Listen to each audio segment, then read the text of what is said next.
May bagong pinaimbestigahan ng Justice Department sa Bilibid, kasunod yan ng barilan at pananaksak doon. At natuklasang buto ng tao at underwear sa Poso Negro. Saksi, sina Salima Refran at Marisol Abduraman. Dinig na dinig ang sigawan ng mga nagkakagulong PDL sa loob ng maximum security compound sa New Bilibid Prison. Maya-maya pa,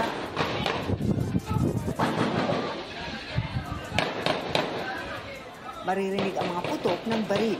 Hindi masabi sa video kung galing sa mga preso o PDL ang mga putok o warning shots ng mga tauhan ng Bucor. Matapos ang kaguluhan, ito na ang sunod na eksena. Patay at mga sugatang PDL. Ayon sa Bucor, nagsimula ang gulo mula sa dalawang PDL na may personal na alitan. Nagkasundo naman daw ang mga ito. Kaso, meron isang PDL na fanatic dun sa kasama niya. Hindi siya nag-agree dun sa agreement nila. So, bumunot siya ng baril. Paputok siya kasi takbuhan na yan eh. Dito na raw sumiklab ang gulo. Isa ang kumpirmadong patay matapos magtamo ng saksak ng ice pick. Siyam naman ang sugatan. Kabilang ang tatlo na kinailangang dalhin sa ibang ospital dahil sa matinding tama sa katawan ng sumpak at baril. Na-recover ang kalibre 45 na baril. Kaya ang tanong, paanong naipusit ang baril sa loob ng maximum?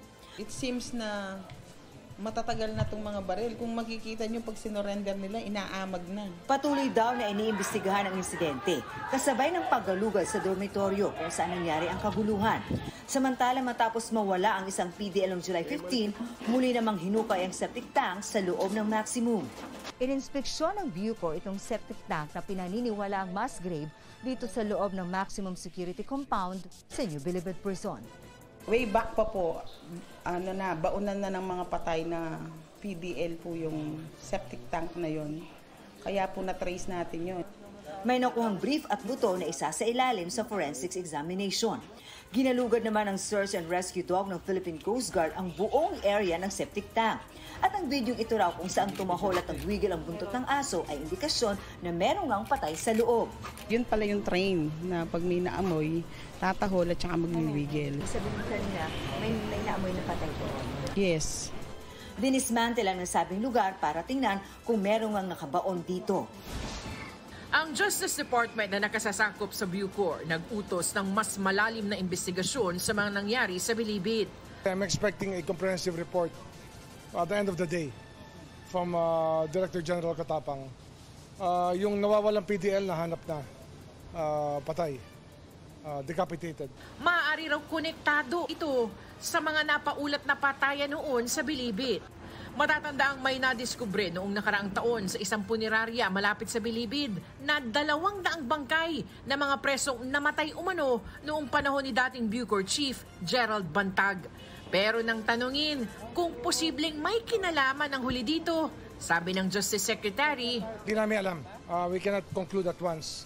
We might need the help of some forensic anthropologists later on. inaalam pa kung may mananagot bang high-ranking Bucor officials. Sketchy pa lahat. We have to find the timeline pa eh. Kaya wala kami makukonclude. We don't even know the timeline of the period involved. Para sa GMA Integrated News, Salima Refran, Marisol Abduraman, ang inyong saksi. Makaigang saksiyan ng unang pasok ng mga balita. Maaaring mapanood ang saksi at ang iba pang GMA Newscast sa youtube.com/GMA News. I-click lang ang subscribe button sa mga kapuso abroad naman. Maaari po kaming masubaybayan sa GMA Pinoy TV at www.gmanews.tv.